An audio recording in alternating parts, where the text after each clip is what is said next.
is the famous debate we've had probably every single year. The left wing, or at least for the last 5 or 6, is what team Leinster pick in the build of the Champions Cup games. Like, this Ulster game is massive for them, for the league on Friday night. They're behind Ulster in the table.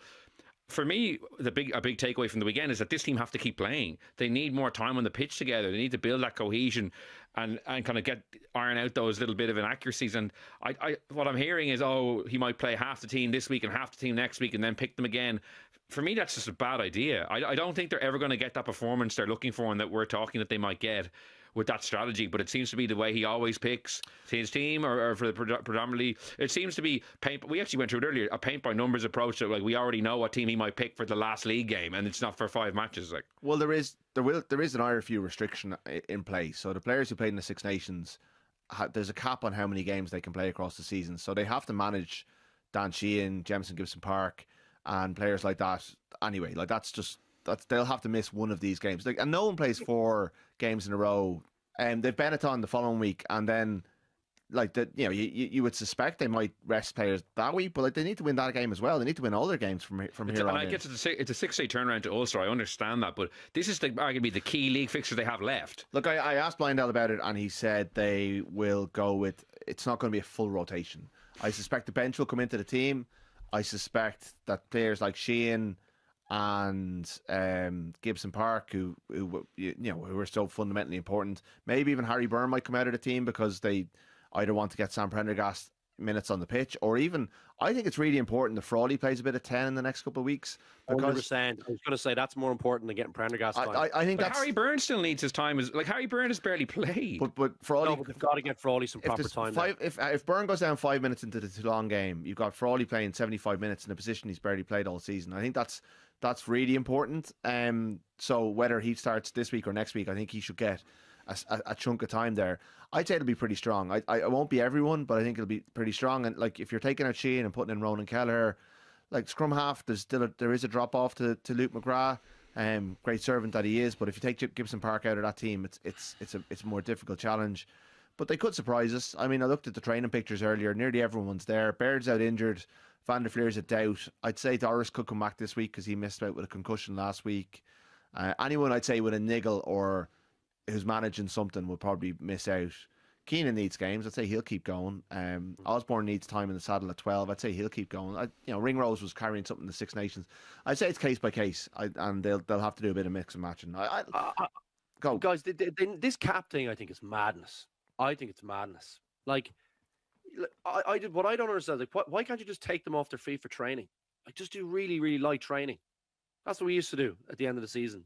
Like, when it's coming to crunch time, like, I think they need to push back on that. It's not like you need to be winning things. Winning things makes a massive difference to your mindset, and the games take it out of you. But if you can take a little bit of the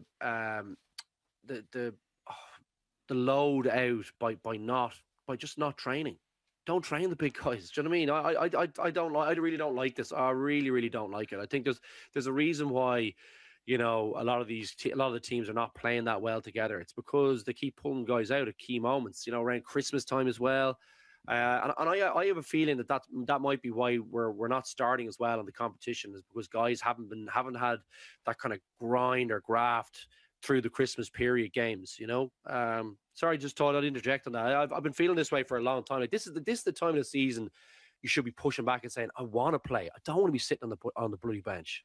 Yeah. Like, these are all the matches that count. Well, I'm looking at the Ulster game and I'm saying not only is it the most important league fixture left because of the proximity in the table, but the issues Leo Cullen is routinely highlighting, the Lions guys at the start of the season obviously having such a big contingent, no pre-season, the amount of guys they have in Ireland camp, that will be alleviated by the cohesion they would get from actually playing together. Like, as I said, the Sale game showed me that there's a good team there. They just need to play again. And the idea that they won't be seen in their full entirety until Toulon, that raises a huge red flag to me, that the same issues will be there, but against a better team, and they could be beaten on the back of it. Whereas Ulster Friday night is the ideal time to send them back out, injuries notwithstanding or niggles notwithstanding. But anyone who's fit, I think, and rest them for Benetton. Benetton is the game to get your rest in, then, I think. Well, look, I mean, I could be wrong about the strategy. I don't think you are. And they have tried to do things differently.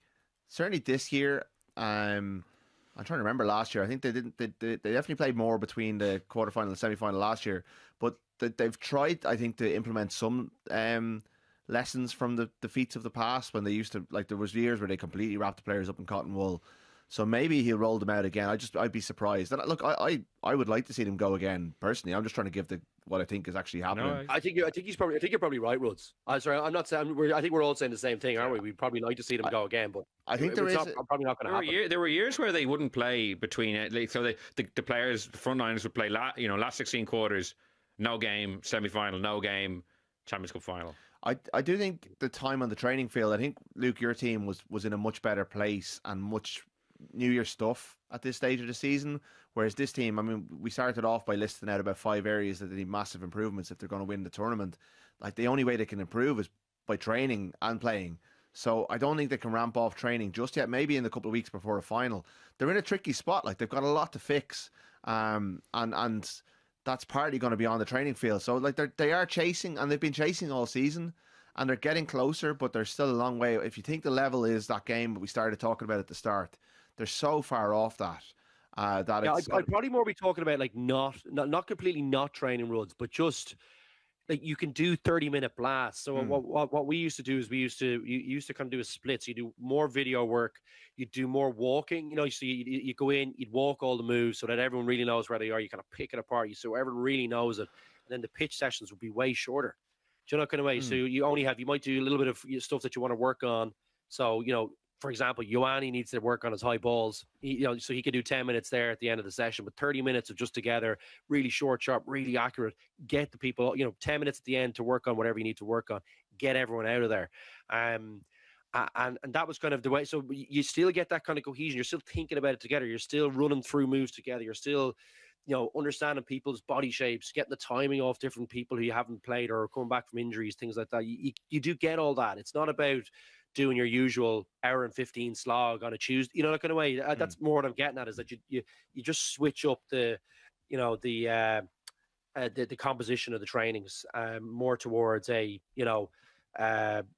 technical, and then, like, not really on feet, maybe walking. It sounds like, but walking through moves and things like that all saves you time. It means you're not actually you'll understand it, you'll get the timing of it when you need to go out, but it should only take you a short amount of time once you got the learning in. So that's kind of more what I'm saying, not that you're not in the building for the day, if you know what I mean. Yeah, it will be interesting to see what team is picked for the game of Friday night. Great one to have after a Champions Cup weekend.